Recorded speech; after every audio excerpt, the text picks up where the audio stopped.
Hello दोस्तों, स्वागत है आपका मेरे यूट्यूब चैनल परीक्षा प्लान में। तो कैसे हैं आप लोग? आई होप अच्छे होंगे।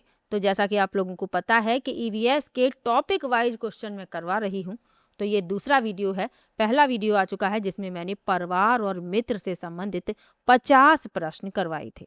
यदि आपने वो वीडियो नहीं देखा है तो एक बार समय निकाल कर वो वीडियो जरूर देखिएगा। ईवीएस के प्रीवियस ईयर के सभी क्वेश्चन मैं पढ़ा चुकी हूँ। उसके बाद जो इम्पोर्टेंट क्वेश्चन थे उनको मैंने करवाया है। कुल 20 प्रैक्टिस आई हैं, लेकिन अब मैं टॉपिक वाइज क्वेश्चन करवा रही हूँ। तो चलिए आज की वीडियो को शुरू करते हैं। वीडियो देखने के बाद यदि आपको अच्छा लगे, हेल्पफुल लगे, तो वीडियो को लाइक और शेयर कीजिएगा। और यदि आप चैनल पर नए हैं तो चैनल को सब्सक्राइब कर लीजिए। तो चलिए शुरू करते हैं आज के वीडियो को। एक बार मैं आप लोगों को सिलेबस और दिखा देती हूँ ईवीएस का। ये आपका सिलेबस है। पहला जो टॉपिक दिया गया है परिवार, तो इससे संबंधित प्रश्न मैं करवा चुकी हूँ। आज का टॉपिक है भोजन, स्वास्थ्य एवं स्वच्छता। तो आज के वीडियो में इसी से संबंधित टॉपिक हैं और ये जितने भी टॉपिक दिए गए हैं उनसे संबंधित प्रश्न मैं आप लोगों को करवा दूंगी। तो चलिए शुरू करते हैं। वीडियो शुरू करने से पहले एक रिक्वेस्ट भी है कि वीडियो यदि आपको अच्छा लगता है तो वीडियो को लाइक और शेयर जरूर कीजिएगा, और यदि आप चैनल पर नए हैं तो चैनल को सब्सक्राइब जरूर कर लीजिएगा। चलिए शुरू करते हैं। पहला प्रश्न दिया गया है, हमारे शरीर को तुरंत ऊर्जा प्रदान करने वाला मुख्य पोषक तत्व कौन सा है? पहला विकल्प है प्रोटीन, दूसरा है वसा यानी फैट, तीसरा है कार्बोहाइड्रेट और चौथा है विटामिन। तो हमारे शरीर को तुरंत ऊर्जा कौन सा तत्व प्रदान करता है? वह होता है कार्बोहाइड्रेट। सी विकल्प इसमें आपका उत्तर हो जाएगा। यह ग्लूकोज में टूटकर शरीर को सबसे तेजी से ऊर्जा देता है। इसके स्रोत क्या है? आलू, चावल, चीनी इसके मुख्य स्रोत हैं। तो ये भी आपको याद रखना है। सी विकल्प इसमें आपका उत्तर हो जाएगा। और विकल्प लिखे हुए हैं। प्रोटीन जो है इसका काम क्या है? इसका काम कोशिकाओं का निर्माण और मरम्मत करना है। वसा का काम क्या है? यह कार्बोहाइड्रेट से दुगनी ऊर्जा देता है, लेकिन शरीर इसका उपयोग तब करता है जब कार्बोहाइड्रेट खत्म हो जाता है। यह धीमी गति से ऊर्जा देता है। तो ये भी याद रखिए। और विटामिन जो है ये ऊर्जा नहीं देते बल्कि शरीर को बीमारियों से बचाते हैं। चलिए आगे बढ़ते हैं, अगले प्रश्न पर चलते हैं। अगला प्रश्न है, निम्नलिखित में से किसे बॉडी बिल्डिंग यानी शरीर वर्धक भोजन कहा जाता है? पहला है वसा युक्त भोजन, दूसरा है प्रोटीन युक्त भोजन, तीसरा है विटामिन युक्त भोजन और चौथा है कार्बोहाइड्रेट युक्त भोजन। तो किसे बॉडी बिल्डिंग यानी शरीर वर्धक भोजन कहा जाता है? तो वह होता है प्रोटीन युक्त भोजन, यानी वह भोजन जिसमें प्रोटीन की पर्याप्त मात्रा होती है। बी विकल्प इसमें उत्तर हो जाएगा। प्रोटीन मांसपेशियों के विकास, कोशिकाओं की मरम्मत और शारीरिक वृद्धि के लिए आवश्यक है। तो इसमें आपका बी विकल्प उत्तर है। चलिए आगे बढ़ते हैं, अगले प्रश्न पर चलते हैं। क्वार्सियोरकर और मरासमस रोग किसकी कमी से होते हैं? पहला है आयोडीन, दूसरा है प्रोटीन, तीसरा है लोहा यानी आयरन और चौथा है कैल्शियम। तो क्वार्सियोरकर और मरासमस रोग जो हैं ये किसकी कमी से होते हैं? ये हो जाते हैं प्रोटीन की कमी से। बच्चों के भोजन में लंबे समय तक प्रोटीन की कमी से पेट बाहर निकल आता है और शरीर कैसा हो जाता है? सूख जाता है। तो इसमें आपका जो उत्तर होगा वह होगा आपका बी विकल्प प्रोटीन। आयोडीन जो है इसकी कमी से घेंगा रोग हो जाता है। ये आपको याद रखना है, यानी कि गले की जो ग्रंथि होती है वह सूज जाती है, गोइटर जिसे कहा जाता है। लोहा यानी आयरन की कमी से, इसकी कमी से एनीमिया हो जाता है, शरीर का हीमोग्लोबिन कम हो जाता है, खून की कमी हो जाती है। और कैल्शियम की कमी से हड्डियां और दांत कमजोर हो जाते हैं। तो ये भी याद रखिए, बी विकल्प इसमें आपका उत्तर है। चलिए आगे बढ़ते हैं। क्वार्सियोरकर और मारासमस रोग किसकी कमी से होता है? प्रश्न रिपीट हो गया है, माफ कीजिएगा। प्रोटीन इसमें आपका उत्तर है। चलिए आगे बढ़ते हैं। दूध में निम्नलिखित में से कौन सा विटामिन नहीं पाया जाता? पहला है विटामिन ए, दूसरा है विटामिन बी, तीसरा है विटामिन सी और चौथा है विटामिन डी।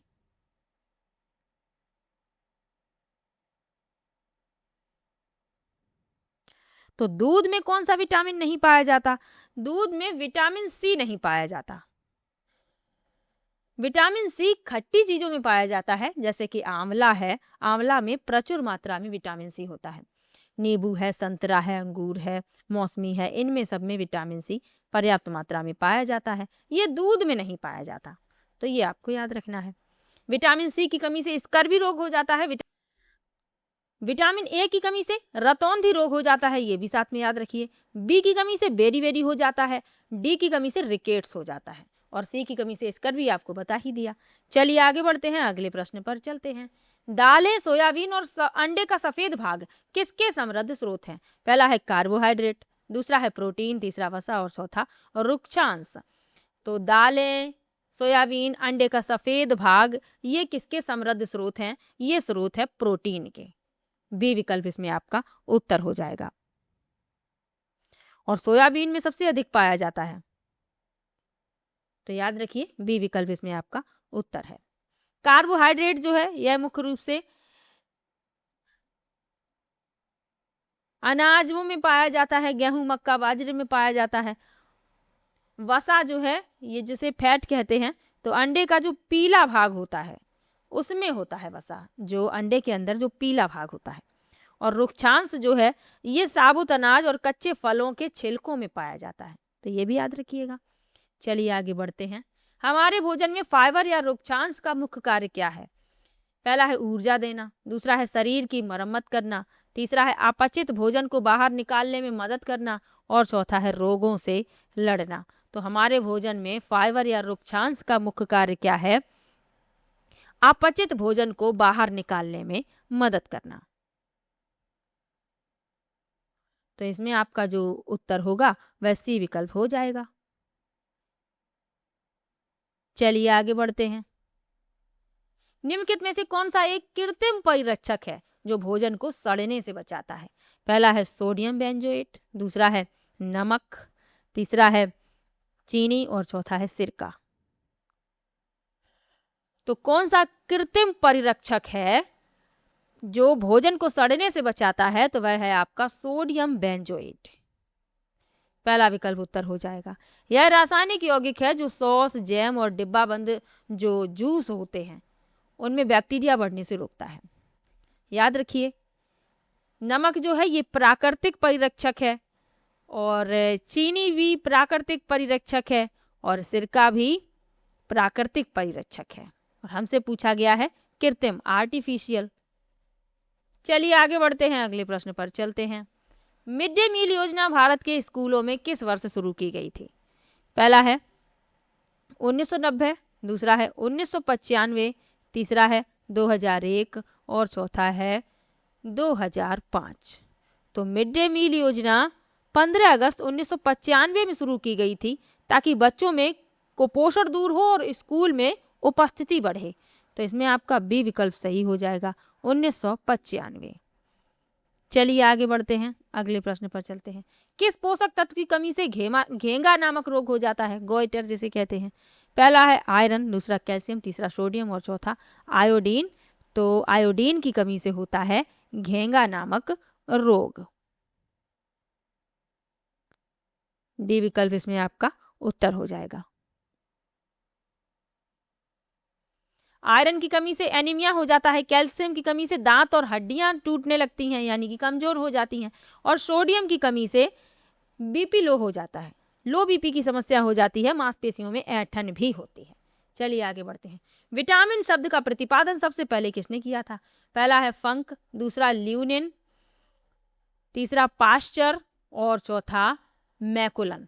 तो विटामिन शब्द का प्रतिपादन सबसे पहले किसने किया था?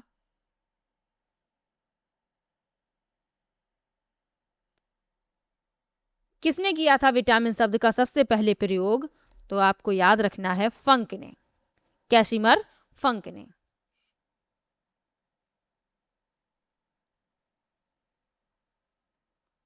पहला विकल्प इसमें आपका उत्तर हो जाएगा। चलिए आगे बढ़ते हैं। ये पोलैंड के थे। पोलैंड के वैज्ञानिक कैसिमिर फंक ने 1912 में सबसे पहले विटामिन शब्द का प्रयोग किया। याद रखिए और विकल्प लिखे हुए हैं। ल्यूनिन ने क्या खोजा था? तो इन्होंने 1881 में खोजा था कि दूध में अज्ञात पदार्थ है जो जीवन के लिए जरूरी है, लेकिन ये नाम नहीं दे पाए थे उस पदार्थ का। पास्चर ने, तो लुई पास्चर ने रेबीज के टीके की खोज की और पाश्चुरीकरण का सिद्धांत दिया, और मैकुलन ने विटामिन ए और विटामिन बी की खोज की थी। तो ये भी साथ में याद रखिएगा। चलिए आगे बढ़ते हैं। निम्नलिखित में से कौन सा विटामिन जल में घुलनशील है? पहला है ए और डी, दूसरा है बी और सी, तीसरा है ई और के और चौथा है ए के। तो जल में घुलनशील विटामिन बताने हैं।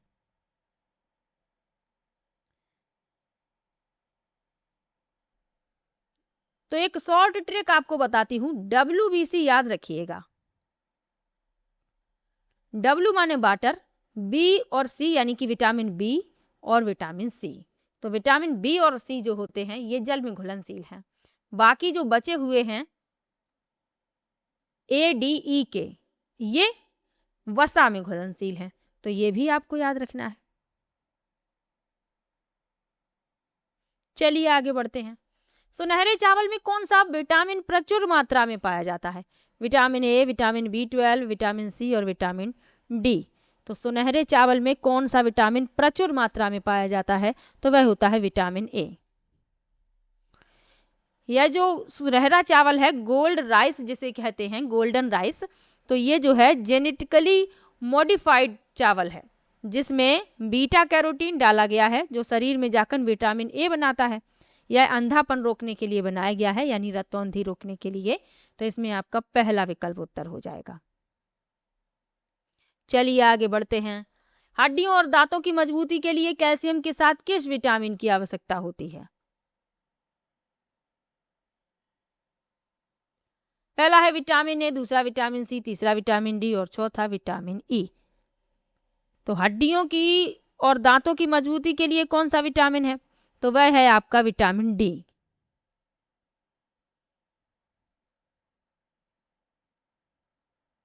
सी विकल्प इसमें उत्तर हो जाएगा। और ये सूर्य के प्रकाश में होता है। सुबह जब सूर्योदय होता है तो उसमें पर्याप्त मात्रा में होता है। चलिए आगे बढ़ते हैं। शहद का मुख्य घटक निम्नलिखित में से कौन सा है? पहला है ग्लूकोज, दूसरा सुक्रोज, तीसरा माल्टोज और चौथा फ्रक्टोज। तो शहद का मुख्य घटक है फ्रक्टोज। इसे फ्रूट शुगर भी कहते हैं। यह प्राकृतिक रूप से पाई जाने वाली सबसे मीठी चीनी है और शहद में लगभग 38% होती है। तो फ्रक्टोज इसमें आपका उत्तर होगा। डी विकल्प इसमें सही है। चलिए आगे बढ़ते हैं। दूध को दही में बदलने वाले जीवाणु का नाम क्या है? राइजोबियम, दूसरा है लैक्टोबैसिलस, तीसरा है साल्मोनेला और चौथा है प्लाज्मोडियम। तो दूध को दही में बदलने वाले जीवाणु का नाम क्या है? लैक्टोबैसिलस। यह बैक्टीरिया दूध में मौजूद लैक्टोज शर्करा को लैक्टिक एसिड में बदल देता है जिससे दूध गाढ़ा होकर दही बन जाता है। तो इसमें आपका बी विकल्प उत्तर हो जाएगा। राइजोबियम जो है, इनके बारे में भी जान लीजिए। यह दलहन पौधों की जड़ों में रहता है और हवा से नाइट्रोजन सोखकर जमीन में स्थिरीकरण करता है। और साल्मोनेला तो यह हानिकारक बैक्टीरिया है जिसके कारण टाइफाइड बुखार और फूड पॉइजनिंग होती है। और प्लाज्मोडियम जो है, यह बैक्टीरिया नहीं बल्कि प्रोटोजोआ है जो मलेरिया रोग फैलाता है। तो ये भी साथ में याद रखना है। चलिए आगे बढ़ते हैं। बच्चों में रिकेट्स और वयस्कों में ऑस्टियोमलेशिया रोग किसकी कमी से होता है? पहला है विटामिन ए, दूसरा विटामिन बी, तीसरा विटामिन सी और चौथा विटामिन डी। तो रिकेट्स रोग और ऑस्टियोमलेशिया रोग होता है विटामिन डी की कमी से। तो डी विकल्प इसमें आपका उत्तर हो जाएगा।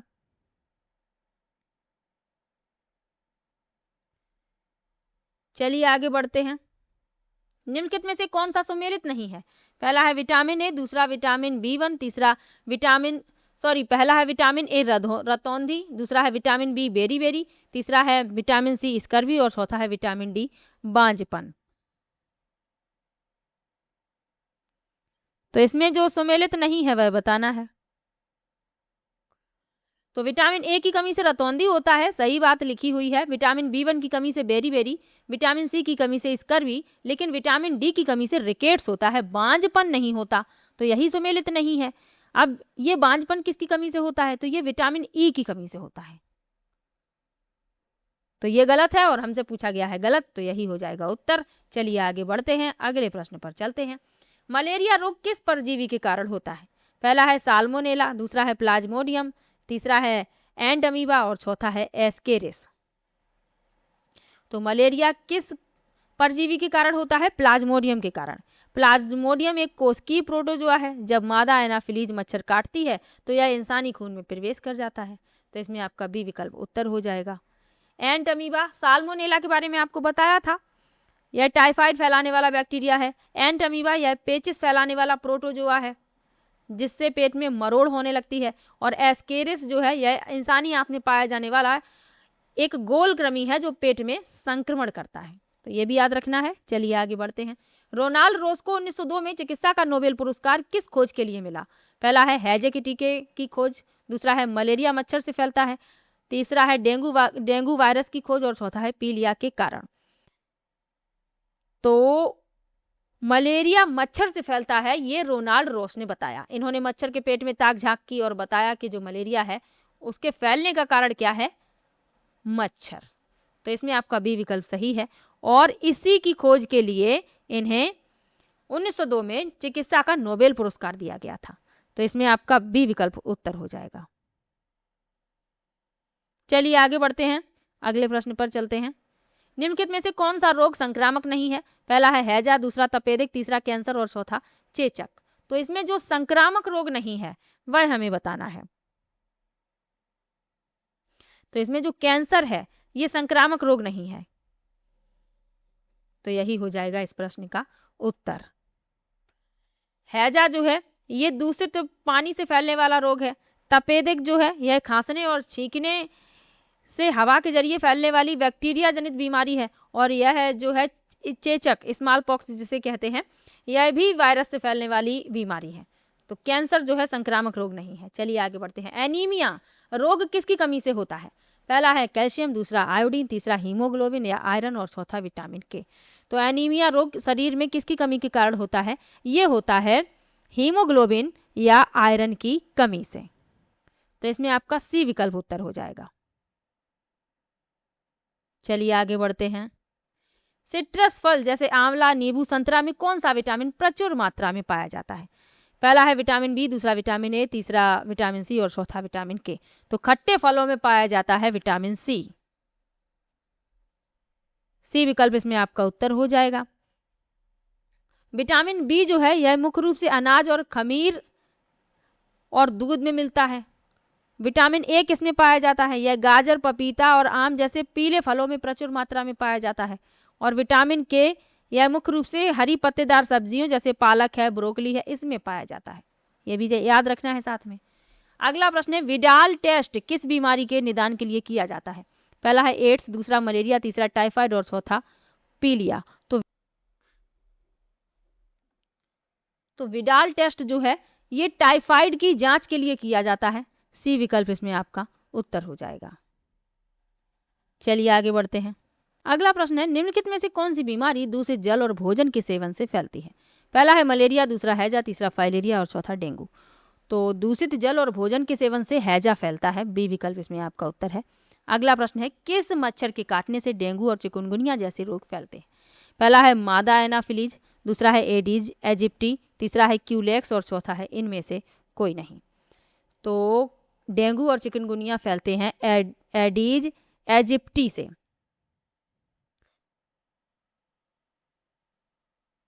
तो इसमें जो आपका उत्तर होगा वह बी विकल्प होगा। यह मच्छर जो है हमेशा साफ पानी में पनपता है और दिन के समय काटता है। तो ये भी याद रखिए, बी विकल्प इसमें उत्तर है। चलिए आगे बढ़ते हैं। बीसीजी का टीका किस रोग से बचाव के लिए लगाया जाता है? पहला है टिटनेस, दूसरा क्षय रोग, तीसरा काली खांसी और चौथा खसरा। तो बीसीजी का टीका किस रोग के बचाव के लिए लगाया जाता है? तो ये लगाया जाता है क्षय रोग यानी ट्यूबरकुलोसिस के लिए। बी विकल्प इसमें आपका उत्तर हो जाएगा। बीसीजी का पूरा नाम क्या है? Bacillus Calmette Guerin. यह टीका नवजात शिशु को टीबी से बचाने के लिए जन्म के तुरंत बाद लगा दिया जाता है। और विकल्प लिखे हुए हैं। टिटनेस के लिए डीपीटी या टीटी टीका लगाया जाता है। काली खांसी के लिए भी डीपीटी का टीका लगाया जाता है और संयुक्त टीका लगता है। और खसरा के लिए एमएमआर का टीका लगाया जाता है। तो ये भी याद रखना है आपको। चलिए आगे बढ़ते हैं। निम्नलिखित में से कौन सा विषाणु जनित रोग है? पहला है टिटनेस, दूसरा रेबीज, तीसरा कुष्ठ रोग और चौथा है टाइफाइड। तो इसमें जो रेबीज है ये रैबिडो वायरस के कारण होता है, जो पागल कुत्ते के काटने या बंदर के काटने से फैलता है, और इसमें जो मरीज होता है वह पानी से डरने लगता है। तो बी विकल्प इसमें सही है। और विकल्प लिखे हुए हैं, टिटनेस जो है क्लोस्ट्रीडियम टिटैनी नामक जीवाणु द्वारा फैलता है, बैक्टीरिया द्वारा। कुष्ठ रोग माइकोबैक्टीरियम लेप्री नामक बैक्टीरिया से फैलता है। और टाइफाइड यह है साल्मोनेला टाइफी से होने वाला रोग है, तो ये भी याद रखना है। चलिए आगे बढ़ते हैं। ORS का घोल किस समस्या में दिया जाता है? पहला है उच्च रक्तचाप, दूसरा है दस्त और डिहाइड्रेशन, तीसरा है खून की कमी और चौथा है मोटापा। तो जब उल्टी और दस्त होने लगते हैं तब ORS दिया जाता है, क्योंकि उल्टी और दस्त से सभी शरीर का जो लवण होता है वह बाहर निकल जाता है। तो ORS का घोल शरीर में इलेक्ट्रोलाइट्स और पानी के संतुलन को बहाल करता है। तो बी विकल्प इसमें आपका उत्तर हो जाएगा।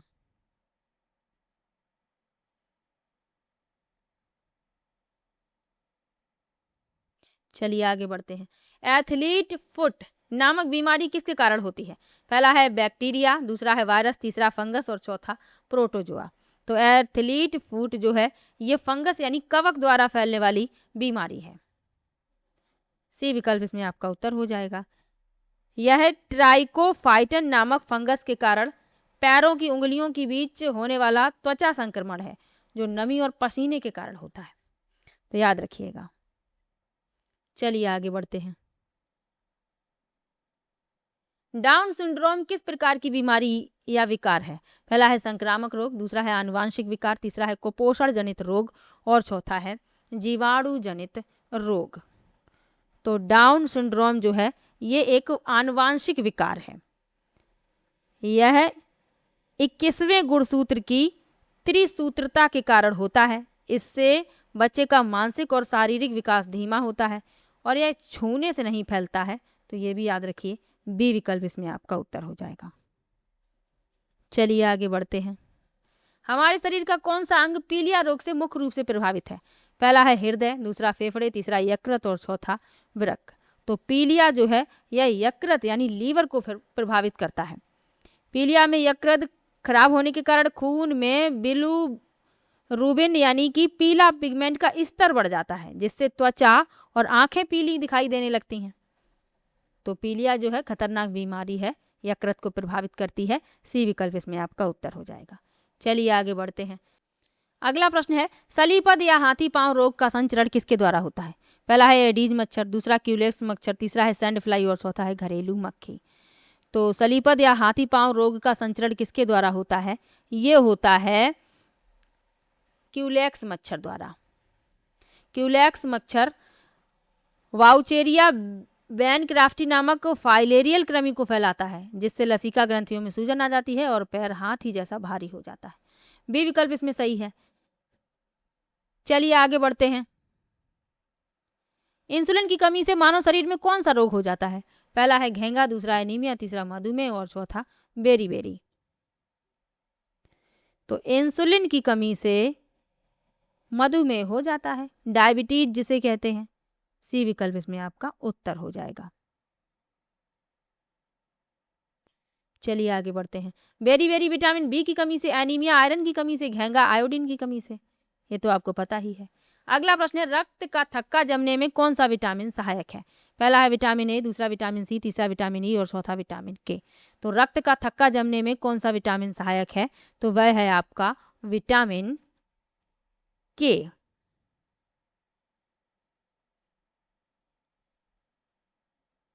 डी विकल्प इसमें आपका उत्तर हो जाएगा। विटामिन ए की कमी से रतौंधी, विटामिन सी की कमी से स्कर्वी, विटामिन ई की कमी से बांझपन और रक्त कोशिकाओं को टूटने से बचाता है और त्वचा को स्वस्थ रखता है, ब्यूटी विटामिन कहा जाता है। तो ये भी याद रखना है। चलिए आगे बढ़ते हैं। भारत सरकार द्वारा स्वच्छ भारत मिशन आधिकारिक रूप से कब शुरू किया गया? पहला है 15 अगस्त 2014, दूसरा है 2 अक्टूबर 2014, तीसरा है 26 जनवरी 2015 और चौथा है 2 अक्टूबर 2015। तो भारत सरकार द्वारा स्वच्छ भारत मिशन आधिकारिक रूप से कब शुरू किया गया था? 2 अक्टूबर 2014 को। बी विकल्प इसमें आपका उत्तर हो जाएगा।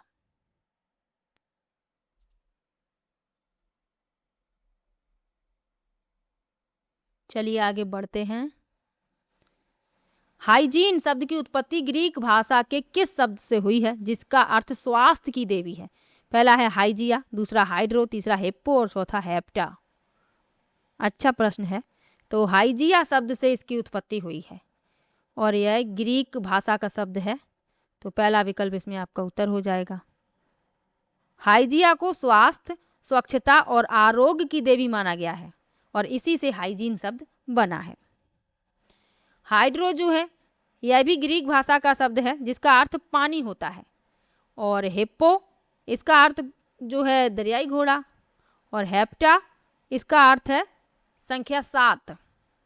चलिए आगे बढ़ते हैं। अपशिष्ट प्रबंधन में 3Rs के सिद्धांत का सही क्रम क्या है?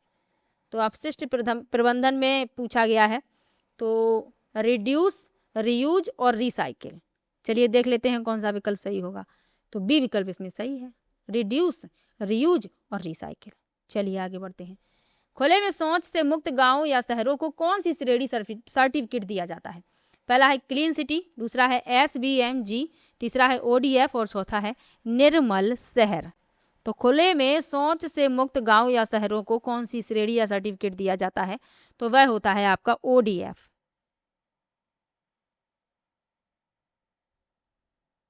फुल फॉर्म भी याद रखिएगा, लिखा हुआ है। सी विकल्प इसमें आपका उत्तर हो जाएगा।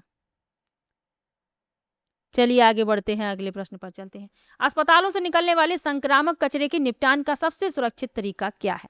पहला है खुले में फेंकना, दूसरा है लैंडफिल, तीसरा है भस्मीकरण और चौथा है रिसाइकलिंग। तो अस्पतालों से निकलने वाले संक्रामक कचरे के निपटान का सबसे सुरक्षित तरीका है भस्मीकरण। सी विकल्प उत्तर हो जाएगा। चलिए आगे बढ़ते हैं। पानी को साफ करने के लिए पारंपरिक रूप से रात भर तांबे के बर्तन में रखने की प्रक्रिया क्या कहलाती है? पहला है कॉपराइजेशन, दूसरा है आसवन, तीसरा निस्यंदन और चौथा उबालना। तो कॉपराइजेशन कहलाती है, पहला विकल्प इसमें आपका उत्तर हो जाएगा। वैज्ञानिक रूप से इसे ओलिगोडायनामिक प्रभाव भी कहते हैं। तांबे के आयन पानी में घुलकर हानिकारक बैक्टीरिया को प्राकृतिक रूप से नष्ट कर देते हैं। पहला विकल्प उत्तर है। अगला प्रश्न है, निम्नलिखित में से कौन सा कचरा जैव निम्नीकरण है? पहला है प्लास्टिक की बोतल, दूसरा कांच के टुकड़े, तीसरा है फलों और सब्जियों के छिलके और चौथा है एल्यूमिनियम फॉयल। तो जैव निम्नीकरण कचरा पूछा गया है तो वह है फलों और सब्जियों के छिलके। सी विकल्प उत्तर है। चलिए आगे बढ़ते हैं। पीने के पानी में किस गैस को मिलाकर उसे कीटाणु रहित किया जाता है? पहला है नाइट्रोजन, दूसरा ऑक्सीजन, तीसरा क्लोरीन और चौथा हाइड्रोजन। तो पीने के पानी में क्लोरीन गैस को मिलाया जाता है कीटाणु रहित करने के लिए। सी विकल्प इसमें आपका उत्तर है। चलिए आगे बढ़ते हैं। राष्ट्रीय बाल स्वच्छता मिशन भारत सरकार द्वारा किस तिथि को शुरू किया गया? तो ये शुरू किया गया 14 नवंबर 2014 को। बी विकल्प उत्तर है। चलिए जल्दी जल्दी से देख लेते हैं। प्रश्नों की संख्या 50 है। अगला प्रश्न है, नीले रंग के कूड़ेदान का उपयोग किस प्रकार के कचरे के लिए किया जाता है? तो नीले रंग के कूड़ेदान का प्रयोग किया जाता है सूखा और पुनर्चक्रण योग्य कचरा। बी विकल्प इसमें आपका उत्तर है। अगला प्रश्न है, जल जनित रोगों के प्रसार को रोकने का सबसे प्रभावी घरेलू उपाय है? तो पानी को उबाल कर प्रयोग करना। बी विकल्प इसमें आपका उत्तर है। अगला प्रश्न है, केंद्रीय ग्रामीण स्वच्छता कार्यक्रम की शुरुआत किस वर्ष की गई? तो केंद्रीय ग्रामीण स्वच्छता कार्यक्रम की शुरुआत की गई 1986 में। बी विकल्प इसमें आपका उत्तर है। चलिए आगे बढ़ते हैं। घरेलू मक्खियां अपने पैरों से मुख्य रूप से किस बीमारी के बैक्टीरिया फैलाती हैं? पहला है मलेरिया, दूसरा डेंगू, तीसरा पेचिस और टाइफाइड और चौथा फाइलेरिया। तो घरेलू मक्खियां फैलाती हैं पेचिस और टाइफाइड के बैक्टीरिया। सी विकल्प उत्तर है। चलिए आगे बढ़ते हैं। विश्व शौचालय दिवस कब मनाया जाता है? पहला है 5 जून, दूसरा 16 सितंबर, तीसरा 19 नवंबर और चौथा है 10 दिसंबर। तो संयुक्त राष्ट्र द्वारा हर साल 19 नवंबर को विश्व शौचालय दिवस मनाया जाता है। इसका उद्देश्य वैश्विक स्वच्छता संकट से निपटना और स्वच्छ शौचालय तक सभी की पहुंच सुनिश्चित करना है। तो सी विकल्प उत्तर है। चलिए आज का आखिरी प्रश्न, ठोस अपशिष्ट प्रबंधन में सैनिटरी लैंडफिल्स का क्या तात्पर्य है? पहला है कचरे को नदी में बहाना, दूसरा है कचरे को नियंत्रित तरीके से जमीन के नीचे दबाना, तीसरा है कचरे को खुले में जलाना और चौथा है कचरे से खाद बनाना। तो इसमें आपका उत्तर है कचरे को नियंत्रित तरीके से जमीन के नीचे दबाना। बी विकल्प इसमें आपका उत्तर हो जाएगा। तो 50 प्रश्न लिए हैं मैंने। आप लोगों को किसी भी प्रश्न में डाउट हो आप कमेंट बॉक्स में जरूर लिखिएगा। नेक्स्ट वीडियो में नेक्स्ट टॉपिक से संबंधित प्रश्न लेकर आऊंगी और इसके पहले वाला वीडियो यदि नहीं देखा है तो एक बार समय निकालकर जरूर देख लीजिए। चलिए मिलते हैं नेक्स्ट वीडियो में, तब तक के लिए बाय बाय।